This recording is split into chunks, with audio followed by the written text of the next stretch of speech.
Yang jelas sekali lagi saya katakan di sini bahwa yang dirugikan itu umat, bukan Yusuf Mansur. Yusuf Mansur mah anteng-anteng saja, tenang-tenang saja sampai sekarang. Toh dia juga sampai sekarang bahkan masih mengelola bisnis kuliner bernama Warung Steak and Shake dan beberapa bisnis yang lain gitu.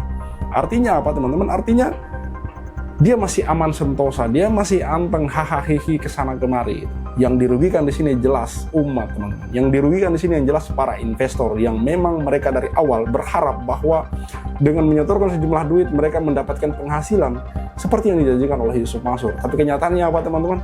Kenyataannya mereka malah mendapat masalah tambahan. Ada yang rumahnya bahkan ludes kejual, ada yang kemudian pada akhirnya tabungannya habis. Sampai teman-teman yang paling miris ini sampai ada beberapa yang pada akhirnya rumah tangganya kacau balau.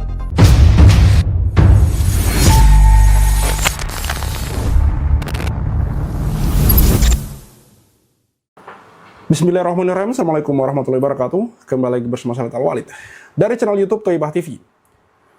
Dr. Masyayikh dan Mangkir kontradiksi Yusuf Mansur di Pengadilan Agama. Video ini dirilis pada Juli tanggal 20, 2026.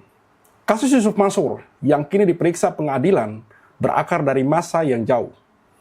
Sebelum dia diangkat menjadi anggota Majelis Masyayikh maupun dia memperoleh gelar doktor, artinya model bisnis yang kini dipersoalkan lahir jauh sebelum berbagai pengakuan akademik dan kelembagaan itu diperoleh.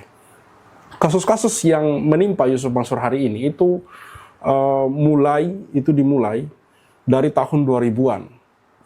Tercatat bahwa investasi batubara yang kami duga ini bodong sejak awal ini dimulai tahun 2009 dan kemudian berakhir di akhir tahun 2009 atau di awal tahun 2010, di mana kemudian ini berdasarkan pernyataan dari berbagai sumber, yang mana sumber-sumber di sini bukanlah asal sumber ya teman-teman. Mereka ini adalah orang-orang yang mana mereka ini adalah investor dari bisnis investasi batubara. Lalu kemudian ada bisnis investasi Hotel City, yang mana ini dari berbagai narasumber juga yang kami wawancarai. Misalnya Pak Suwarto, lalu kemudian ada Ibu Surati, ini mereka semua para investor Hotel City ya teman-teman. Ini kurang lebih antara tahun 2012 dan 2013 dimulainya teman-teman. Dan kemudian juga ini bermasalah.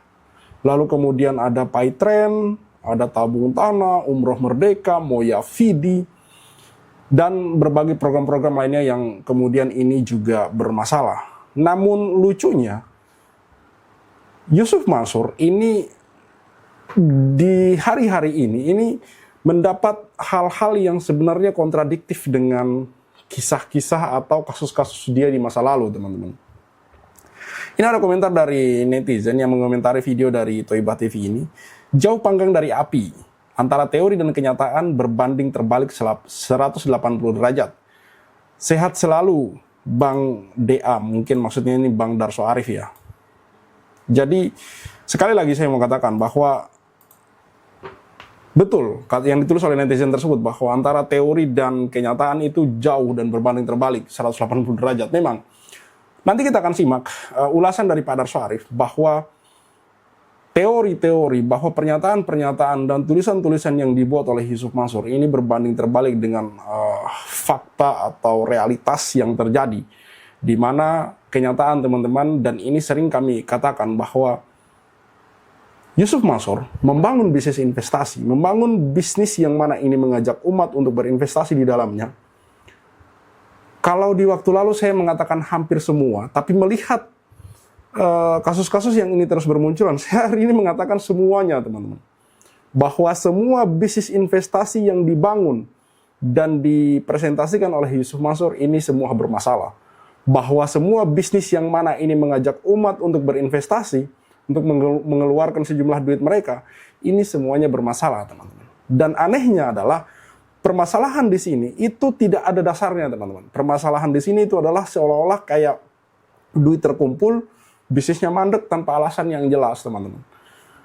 Orang awam seperti saya akan mengatakan bahwa jangan-jangan ini hanya mau mengumpulkan duit umat saja gitu. Jangan-jangan ini atau bisnis ini dibuat hanya sekedar mengumpulkan duit umat gitu. Hanya sekedar mengumpulkan duit para investor. Toh pengawasan juga tidak terlalu ketat, tidak seketat di luar negeri sana gitu. Karena Yusuf Mansur sudah berulang kali membuat bisnis seperti ini gitu. Yusuf Mansur sudah berulang kali membuat hal-hal seperti ini, tapi ya seolah-olah terjadi pembiaran, teman-teman. Mari kita simak video dari Thoibah TV berikut ini.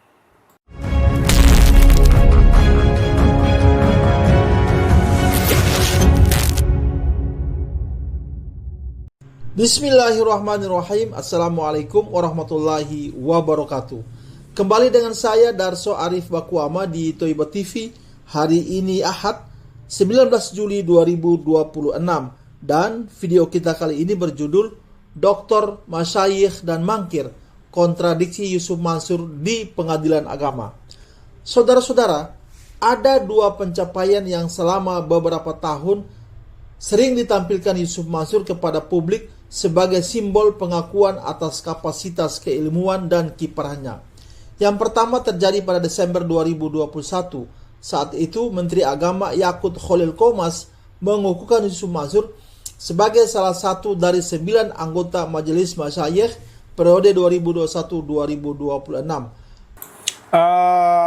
FYI, sekedar informasi saja bahwa Yakut Khalil Qomas ini juga pada akhirnya tersangkut kasus dugaan korupsi ya teman-teman. Tersangkut kasus dugaan korupsi yang mana pada akhirnya juga ini sempat viral beberapa waktu lalu, di mana di sini korupsinya ini lumayan besar teman-teman. Baik, kita lanjut teman-teman. Lembaga ini memiliki tugas penting, yaitu menjaga mutu pendidikan pesantren di Indonesia. Menjadi anggota Majelis Masyayikh bukan sekadar gelar kehormatan, melainkan jabatan struktural yang dibentuk Kementerian Agama. Pencapaian kedua datang pada Februari 2024. Saat itu Yusuf Mansur berhasil meraih gelar doktor dari Universitas Trisakti dengan disertasi yang membahas analisis kebijakan pemerintah dan faktor penentu keberhasilan pondok pesantren dalam meningkatkan perekonomian umat. Melalui karya ilmiah tersebut, ia mengulas bagaimana pesantren dapat menjadi motor penggerak ekonomi yang mampu meningkatkan kesejahteraan masyarakat.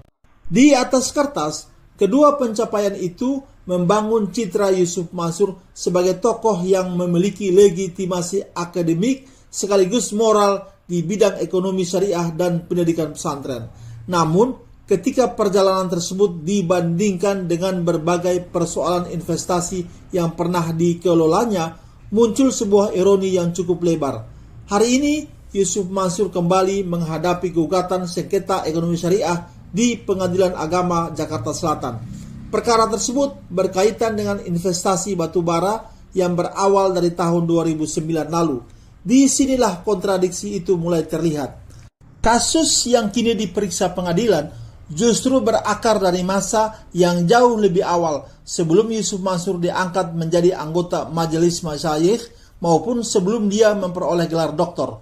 Artinya, model bisnis yang kini dipersoalkan lahir jauh sebelum berbagai pengakuan akademik dan kelembagaan itu diperoleh. Dalam disertasinya, Yusuf Mansur menjelaskan pentingnya pesantren sebagai penggerak ekonomi umat.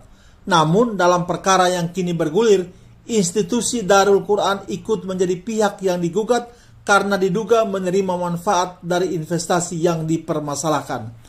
Perbedaan antara gelar akademik dan praktek bisnis pun semakin terlihat jelas. Gelar doktor merupakan pengakuan atas kemampuan seseorang melakukan analisis ilmiah. Gelar tersebut menunjukkan bahwa pemiliknya memahami teori dan konsep. Namun dalam dunia nyata, keberhasilan praktek bisnis tetap ditentukan oleh kemampuan menerapkan prinsip-prinsip tata kelola yang baik, bukan semata-mata oleh prestasi akademik. Ironi itu semakin menguat ketika persidangan mulai berlangsung di Pengadilan Agama ini. Dalam bulan Juli ini, Yusuf Mansur tercatat tidak hadir dalam 2 kali persidangan. Yang menjadi sorotan bukan hanya ketidakhadirannya saja, tetapi juga karena pada 2 sidang tersebut Yusuf Mansur tidak terlihat adanya kuasa hukum yang mewakili dirinya. Dari sudut pandang etika dan persepsi publik, keadaan ini memunculkan pertanyaan. Seseorang yang dikenal sebagai anggota Majelis Masyayikh sekaligus doktor di bidang ekonomi syariah diharapkan menjadi contoh dalam menghormati proses hukum, terlebih ketika perkara yang diperiksa berada dalam ranah ekonomi syariah. Perlu diketahui, berdasarkan Undang-Undang Nomor 3 Tahun 2006, Pengadilan Agama memang memiliki kewenangan absolut untuk memeriksa sengketa ekonomi syariah di Indonesia. Karena itu, ketidakhadiran Yusuf Mansur memunculkan dua kemungkinan yang sering dikenal dalam praktek peradilan. Pertama, bisa saja merupakan strategi untuk memperoleh waktu tambahan sebelum memasuki pokok perkara. Dalam praktek hukum perdata, langkah seperti ini kadang digunakan oleh pihak tergugat untuk mempersiapkan dokumen atau membuka peluang penyelesaian di luar pengadilan. Kemungkinan kedua memiliki konsekuensi yang jauh lebih berat. Apabila Yusuf Mansur telah dipanggil secara sah dan patut sebanyak 3 kali, namun tetap tidak hadir tanpa alasan yang dibenarkan oleh hukum, majelis hakim dapat menjatuhkan putusan first take, yaitu putusan yang dijatuhkan tanpa kehadiran tergugat. Dalam kondisi demikian, hakim akan memeriksa gugatan berdasarkan alat bukti yang diajukan oleh penggugat. Apabila bukti-bukti tersebut dinilai cukup, gugatan dapat dikabulkan sesuai ketentuan hukum yang berlaku. Tentu, seluruh proses itu tetap berada dalam kewenangan majelis hakim. Di luar aspek hukum, persoalan yang lebih besar sebenarnya adalah soal kepercayaan publik. Sebagian investor dalam perkara-perkara Yusuf Mansur merupakan orang-orang yang dahulu mempercayainya sebagai ustadz. Karena itu, setiap langkah yang diambil dalam proses hukum akan mempengaruhi penilaian masyarakat terhadap kredibilitas pribadi maupun lembaga yang dipimpinnya. Saudara-saudara, pada akhirnya perkara Yusuf Mansur di Pengadilan Agama Jakarta Selatan ini bukan sekedar menguji sah atau tidaknya suatu investasi. Kasus ini juga menguji apakah predikat sebagai anggota Majelis Masyayikh dan gelar doktor benar-benar tercermin dalam praktek kepemimpinan, tata kelola keuangan, serta kesediaan mempertanggungjawabkan setiap tindakan di hadapan hukum. Di ruang sidang, reputasi tidak ditentukan oleh gelar akademik ataupun popularitas. Yang berbicara di situ adalah bukti, dokumen, fakta, dan kepatuhan terhadap proses hukum. Bagaimana akhir perkara ini tentu akan ditentukan oleh majelis hakim berdasarkan fakta-fakta yang terungkap di persidangan. Demikian video kita kali ini. Wassalamualaikum warahmatullahi wabarakatuh. Dan jabatan itu tidak kemudian berlaku lagi. Yang berlaku di sana adalah bukti-bukti, dokumen, dan data yang ada. Yang mana ini kemudian menggambarkan bahwa jangan-jangan Yusuf Mansur ini memang sudah merasa bersalah sejak awal. Karena sejak awal kasus ini dilaporkan, Yusuf Mansur ini terlihat ogah-ogahan untuk datang di persidangan. Terlebih lagi untuk pengadilan agama ini. Sudah 2 kali sidang kalau tidak salah, ini Yusuf Mansur juga tidak datang dan bahkan tidak mengirim kuasa hukumnya. Kalau di kalau di sidang pertama, maksudnya di sidang pengadilan negeri, Yusuf Mansur ini masih sempat beberapa kali mengutus kuasa hukumnya. Namun di pengadilan agama ini Yusuf Mansur sama sekali tidak ada utusan. Dia tidak datang, kuasa hukumnya yang mewakili juga tidak ada, teman-teman. Artinya apa, teman-teman? Bahwa ini menggambarkan bahwa seperti yang dikatakan oleh Thaibah TV tadi, bahwa Yusuf Mansur ini tidak mencontohkan seperti gelar masyayikh dan gelar doktor yang ada padanya, yang melekat padanya. Seperti yang dikatakan oleh netizen tadi, bahwa antara teori dan praktek ini jauh panggang dari api, kayak ini 180 derajat berbanding terbalik. Artinya apa? Bahwa Yusuf Mansur ini lagi-lagi selain tidak punya itikat baik untuk bertanggung jawab, Yusuf Mansur ini terkesan seolah-olah mengulur-ngulur waktu. Yusuf Mansur ini terkesan seperti kayak orang yang yang bertindak tidak sesuai dengan perkataan-perkataan dan pernyataan-pernyataannya selama ini, teman-teman. Bahwa Yusuf Mansur yang kita kenal sebagai ustadz, bahwa Yusuf Mansur yang orang-orang dulu berinvestasi kepada bisnis-bisnis yang dia inisiasi, itu karena orang paham bahwa dia ini ustadz dan bisa dipercaya. Tapi kenyataannya apa, teman-teman? Kenyataannya kepercayaan orang-orang tersebut, kepercayaan umat tersebut dia hianati. Kenapa saya katakan dia hianati, teman-teman? Karena begini, orang sudah berinvestasi. Mungkin orang pada umumnya akan mengatakan bahwa namanya juga investasi, ada yang untung, ada yang rugi. Tidak sesederhana itu, teman-teman. Karena kebanyakan pernyataan-pernyataan yang dikeluarkan oleh narasumber berdasarkan wawancara kami dari beberapa tahun yang lalu, mengatakan bahwa bisnis batubara ini salah satu contohnya ya. Dan ini hampir senada dengan bisnis-bisnis investasi yang lain, misalnya Hotel City, Paetran, dan yang lain sebagainya. Mereka mengatakan bahwa bisnis investasi batubara ini, mereka menyetor sejumlah uang. Ada yang 80 juta, ada yang 250 juta, ada yang 500 juta, bahkan ada yang miliaran, teman-teman. Mewakili beberapa orang di belakangnya. Setelah duit tersebut mereka setorkan, memang mereka mendapatkan manfaat. Tapi tidak seberapa.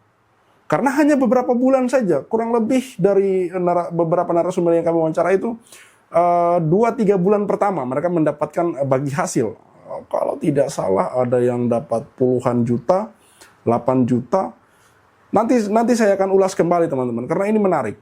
Mereka mendapatkan bagi hasil 3 bulan pertama, kurang lebih 3 bulan pertama, lalu kemudian bulan-bulan berikutnya, ini kemudian pada akhirnya hilang kabar gitu, seperti telan bumi gitu. Saya berasumsi bahwa jangan-jangan manfaat bagi hasil yang mereka terima ini di bulan-bulan pertama ini adalah duit-duit mereka juga gitu loh. Duit-duit mereka juga, teman-teman. Jadi ini kayak manipulasi gitu. Nah, setelah kemudian mereka ini mendapatkan manfaat kurang lebih beberapa bulan tersebut, ini kemudian bisnis ini hilang kabar. Hilang kabar sampai hari ini, bahkan kantornya pun pindah, para investor ini tidak diberitahu, tidak ada update perkembangan, dan kemudian dikatakan bisnis ini mangkrak. Tidak ada alasan yang jelas, teman-teman. Tidak ada laporan yang detail. Tidak ada transparansi. Dan intinya goib, teman-teman. Disinilah titik permasalahannya. Makanya tadi saya katakan tidak sesederhana itu. Kalau kita mengatakan bahwa, iya namanya juga bisnis investasi, bisa gagal, bisa untung, bisa buntung. Iya, memang seperti itu. Semua orang juga paham. Tapi yang menjadi permasalahan kan, di sini para investor tidak mendapatkan informasi yang jelas. Tiba-tiba saja bisnis tersebut mangkrak. Tiba-tiba saja bisnis tersebut mandek. Tiba-tiba saja berhenti, tiba-tiba saja hilang gitu. Ini yang menjadi masalah, teman-teman. Dan hari ini, ketika kemudian gelar masyayikh dan gelar doktor itu sudah melekat pada diri Yusuf Mansur seperti yang dikatakan oleh Thayyibah TV, itu tidak menggambarkan citra Yusuf Mansur di waktu lalu. Seolah-olah di masa lalu itu Yusuf Mansur asal membuat bisnis saja. Asal comot sana sini saja, asal comot teori sana sini. Tapi yang dirugikan siapa di sini? Umat, teman-teman. Karena yang terbuang percuma di sana itu duit umat. Entah duit ini memang hangus, entah duit ini memang jadi semacam kayak riset kelinci percobaan bisnisnya Yusuf Mansur, atau memang duit ini dialihkan ke tempat lain. Ini wallahu alam, tidak ada yang tahu, teman-teman. Yang jelas sekali lagi saya katakan di sini, bahwa yang dirugikan itu umat, bukan Yusuf Mansur. Yusuf Mansur mah anteng-anteng saja, tenang-tenang saja sampai sekarang. Toh dia juga sampai sekarang bahkan masih mengelola bisnis kuliner bernama Warung Steak and Shake dan beberapa bisnis yang lain gitu. Artinya apa, teman-teman? Artinya dia masih aman sentosa, dia masih anteng hahaha kesana kemari gitu. Yang dirugikan di sini jelas umat, teman-teman. Yang dirugikan di sini yang jelas para investor yang memang mereka dari awal berharap bahwa dengan menyetorkan sejumlah duit mereka mendapatkan penghasilan seperti yang dijanjikan oleh Yusuf Mansur. Tapi kenyataannya apa, teman-teman? Kenyataannya mereka malah mendapat masalah tambahan. Ada yang rumahnya bahkan ludes kejual, ada yang kemudian pada akhirnya tabungannya habis, sampai teman-teman yang paling miris ini sampai ada beberapa yang pada akhirnya rumah tangganya kacau balau. Karena keadaan perekonomiannya hancur, teman-teman. Karena apa? Karena mereka percaya dengan Yusuf Mansur di masa itu. Jadi saya katakan sekali lagi bahwa kejam banget. Ketika kemudian ada orang, ada manusia yang dulunya begitu dipercaya, namun dia memanfaatkan kepercayaan itu lalu mengkhianatinya untuk kepentingan dirinya sendiri. Syarif Al-Walid, see you on the next videos. Maka 2010 ketika saya masuk pertama kali ke Warung Steak and Shake, like video jangan di skip, share sampai kena strap, like biar kasusnya di up, komen sampai dia kena strap. Yusuf Mansur punya cerita, katanya punya jaku di mana-mana, nyatanya cuma numpang nama, emang dasar gak punya muka. Boykot Yusuf Mansur, bikin bisnis batu bara aku bangkrut, bikin aplikasi Paetran kau macet, bikin program umroh merdeka kau mampet, bikin program tabung tanah kau rungkak, bikin program mulia video kau katot, bikin bisnis Hotel City ya bacot, bisnis mandek duitnya dicokot. Boykot Yusuf Mansur. Kalau cari tangga dipikir dulu, ngaku komisaris nyatanya halu. Kalau udah dongeng kayak orang nyabu, ngaku punya pesawat nyatanya malu. Boykot Yusuf Mansur. Maju caleg tapi nggak kepilih. Haha, orang udah pada tahu belar. belanja. Ngakunya gabung di warung steak. Ya udah kita boykot sekalian biar steak. Boykot warung steak. Boykot warung steak. Boykot warung steak. Kok bisa bangun bisnis saat pandemi? Emang duitnya dari mana? Kalau bukan dari bisnis fiksi, ngajak umat kumpul dana cuma buat merana. Boykot warung steak. Johnny kok cuma diam kayak bot? Apa sih ujuk bikin lu takut? Takut kebongkar, takut kecokot. Hahaha. Bikin bisnis batu bara kok bangkrut. Bikin aplikasi patent kok macet. Bikin program umroh merdeka kok mampet. Bikin program tabung tanah kok rungkat. Bikin program Moya Vivi kok gatot. Bikin bisnis hotel city ya bacot. Semua baik duitnya dicokot. Boykot warung steak. Kalau cerita nggak dipikir dulu, ngaku komisaris Grab nyatanya halu. Kalau udah dongeng kayak orang nyabu, ngaku punya pesawat nyatanya malu. Baju caleg tapi nggak kepilih, haha. Orang udah pada tahu belangnya. Ngakunya gabung di warung steak. Ya udah kita boykot sekalian biar steak. Boykot warung steak. Sorry kok cuma diam kayak bot. Apa sih ujuk bikin lu takut? Takut kebongkar, takut kecokot. Hahaha. Bikin bisnis batu bara kok bangkrut. Bikin aplikasi patent kok macet. Bikin program umroh merdeka kok mampet. Bikin program tabung tanah kok lungkat. Bikin program Moya Vivi kok gatot. Bikin bisnis hotel city ya bacot. Semua baik duitnya dicokot. Boykot warung steak. Kalau cerita nggak dipikir dulu, ngaku komisaris Grab nyatanya halu. Kalau udah dongeng kayak orang nyabu, ngaku punya pesawat nyatanya malu. Maju caleg tapi nggak kepilih, haha. Orang udah pada tahu belangnya. Ngakunya gabung di warung steak. Ya udah kita boykot sekalian biar steak. Boykot warung steak. Stop mampir di sana, stop masuk ke sana, stop makan di sana, stop bikin si ujuk kaya. Boykot warung steak. Bikin Yusuf Mansur ketar-ketir, biar dia mikir, biar dia sadar tanggung jawab. Mansur, kami sudah hilang sabar. Umat sudah marah besar sampai mana kau kabur. Akan terus kami kejar walau sampai lubang kubur. Boykot warung steak. Boykot warung steak. Boykot warung steak. Play video jangan di skip. Share sampai kena strap. Like biar kasusnya di up. Komen sampai dia kena step. Hahaha.